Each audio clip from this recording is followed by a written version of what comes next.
Hi, I'm Mel McGowan, and welcome to Visioneering Studios.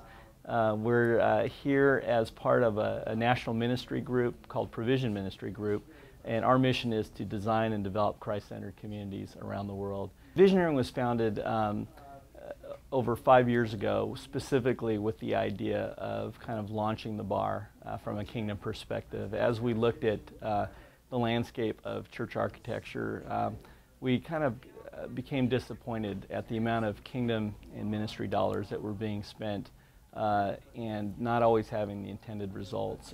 Kind of in the name of stewardship, there's a perception that God wants us to spend as few dollars as possible and to do just simply functional boxes.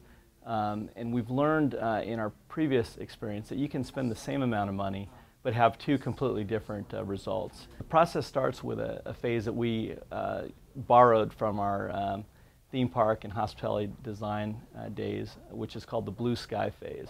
And when we're in the blue sky phase, we remember that God's a big God and that He's the creator of the universe, and that the typical constraints that people always focus on in terms of what's the next step and what's the immediate short-term goal, that those need to be set aside for a brief moment in time, and that we need to step back and really try to distill God's big idea for the campus and for the community and figure out the church's role in that. And we need to kind of understand and figure out your unique perspective and take. What we ask is that the church is unified in prayer and that God would show up basically at those blue sky sessions, that the ultimate plan that is revealed is not just a technical solution to the site's topography and the wind climate and the existing natural systems and conditions of the existing buildings, but actually that God would reveal to us His master's plan for the site, and that would be a document that could guide the future development and provide a real tool for just great stewardship of that little bit of promised land that God's blessed you in the ministry with. The idea of architectural evangelism, humbly put, is to just get the stuff, get the crud out of the way. The stuff that scares people away.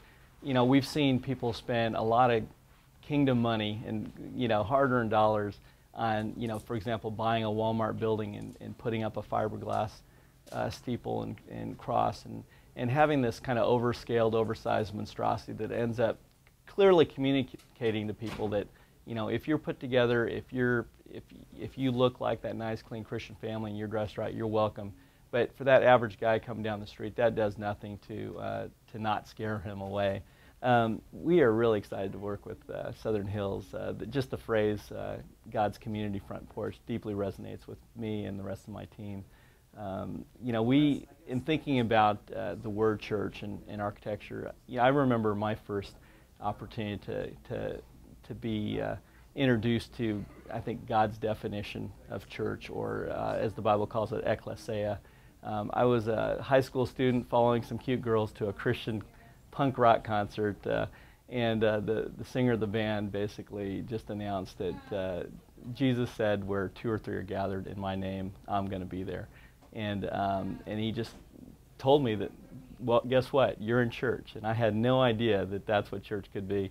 And as I studied the scriptures and found out a little bit more about Jesus, I found out that he realized that there were people in the world that would never make it past all the physical and social and psychological barriers that a lot of times we put in the way of people to step foot inside of a church. And he actually found out that there were people in the world, kind of like the Samaritan woman at Jacob's well, that never would have made it past the outer court, the inner court, much less the holiest of holies.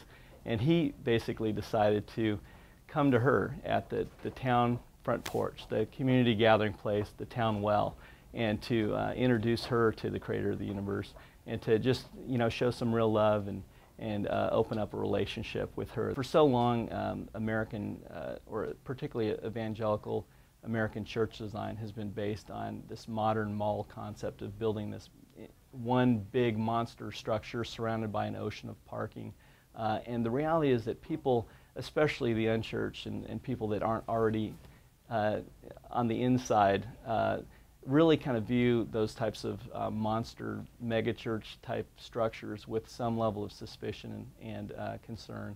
And what we've tried to do is create ways where people can, you know, just as they're driving by, recognize that, man, that's a place that has an open visual invitation to me and my family.